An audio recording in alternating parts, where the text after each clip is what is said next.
जय श्री कृष्ण। युद्ध में रावण ने बहुत माया रची है। देवता और वानरों को विकल देखकर कौशलपति श्री राम जी हंसते हैं। शार्ंग धनुष पर एक बाण चढ़ाकर माया के बने हुए सब रावणों को मार डालते हैं। प्रभु ने क्षण भर में ही सब माया काट डाली। जैसे सूर्य के उदय होते ही अंधकार की राशि फट जाती है, नष्ट हो जाती है। अब एक ही रावण को देखकर देवता हर्षित हुए।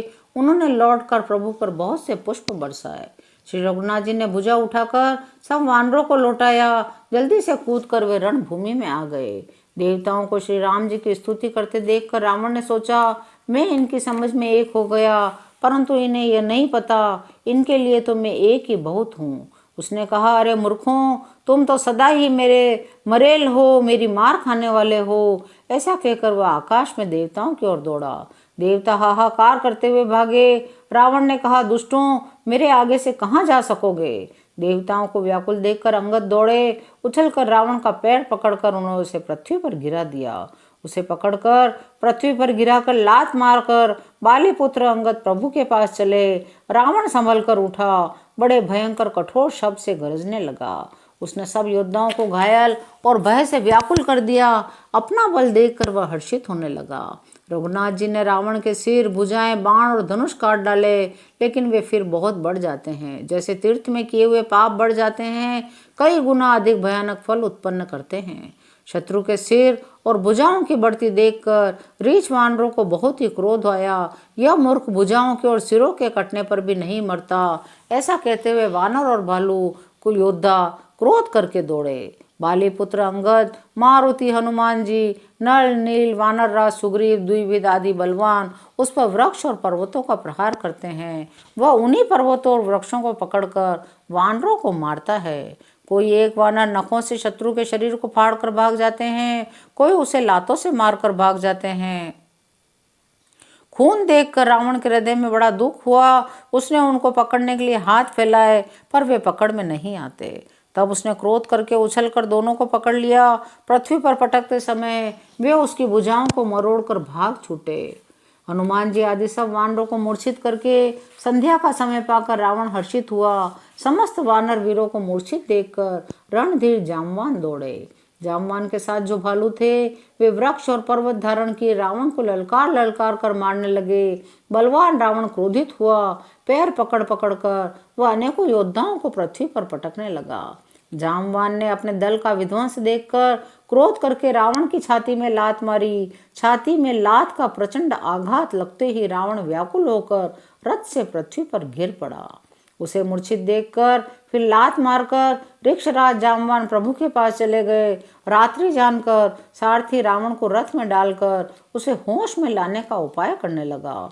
मूर्छा दूर होने पर सब रीछ वानर प्रभु के पास आए। उधर सब राक्षसों ने बहुत ही भयभीत होकर रावण को घेर लिया।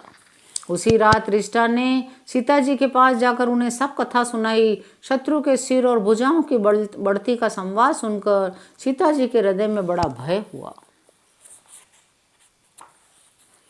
उनका मुख उदास हो गया, मन में चिंता उत्पन्न हो गई। सीता जी त्रिष्टा से बोली, हे माता, बताती क्यों नहीं, क्या होगा?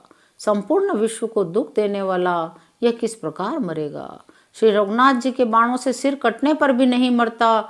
विधाता सारे चरित्र विपरीत ही कर रहा है। सच बात तो यह है, मेरा दुर्भाग्य ही उसे जिला रहा है, जिसने मुझे भगवान के चरण कमलों से अलग कर दिया। जिसने कपट का झूठा स्वर्ण मृग बनाया था, वही देव अब भी मुझ पर उठा हुआ है। जिस विधाता ने मुझे दुख सहन कराए, लक्ष्मण को कड़वे वचन कहलाए, जो श्री रघुनाथ जी के वीर रूपी बड़े विषैले बाणों से तक तक कर मुझे बहुत बार मारकर अब भी मार रहा है, ऐसे दुख में भी जो मेरे प्राणों को रख रहा है, वही विधाता उस रावण को झिला रहा है, दूसरा कोई नहीं। कृपा निधान श्री राम जी की याद कर करके जानकी जी बहुत प्रकार से विलाप कर रही हैं। त्रिष्टा ने कहा, हे राजकुमारी, सुनो, देवताओं का शत्रु रावण हृदय में बाण लगते ही मर जाएगा, परंतु प्रभु उसके हृदय में बाण इसलिए नहीं मारते, इसके हृदय में जानकी जी बसती हैं। वे यही सोच कर रह जाते हैं, इसके हृदय में जानकी का निवास है, जानकी के हृदय में मेरा निवास है, मेरे उदर में अनेकों भुवन हैं।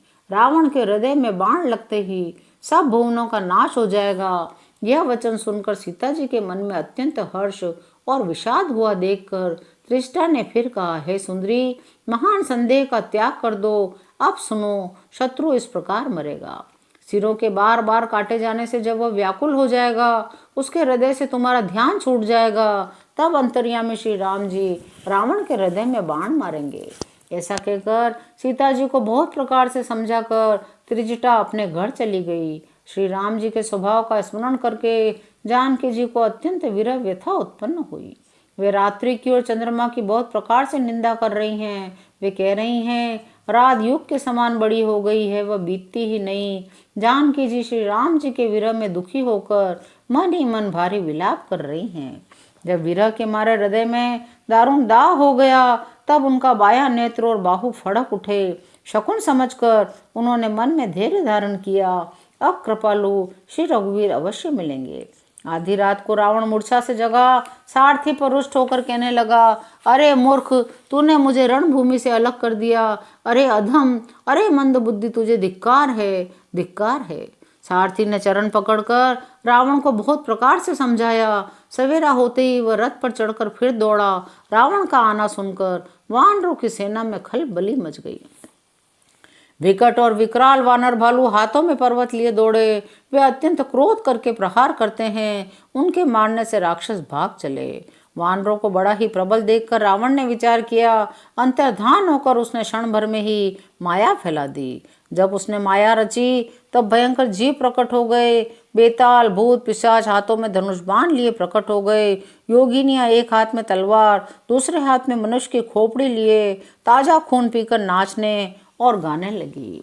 वे पकड़ो पकड़ो का घोर शब्द बोल रही हैं। चारों दिशाओं में ध्वनि भर गई है। वानर भाग कर जहां भी जाते हैं वहीं आग जलती देखते हैं। वानर भालू व्याकुल हो गए। रावण बालू बरसाने लगा। वानरों को शिथिल कर रावण फिर गरजा। लक्ष्मण जी और सुग्रीव जी सहित सभी वीर अचेत हो गए। हा राम, हा रघुनाथ पुकारते हुए श्रेष्ठ योद्धा अपने हाथ मलते हैं। इस प्रकार सबका बल तोड़कर रावण ने फिर दूसरी माया रची। उसने बहुत से हनुमान प्रकट किए जो पत्थर लिए दौड़े। उन्होंने चारों ओर दल बनाकर श्री राम जी को जा घेरा। वे पूंछ उठाकर कटकटाते हुए पुकारने लगे, मारो पकड़ो, जाने न पाए।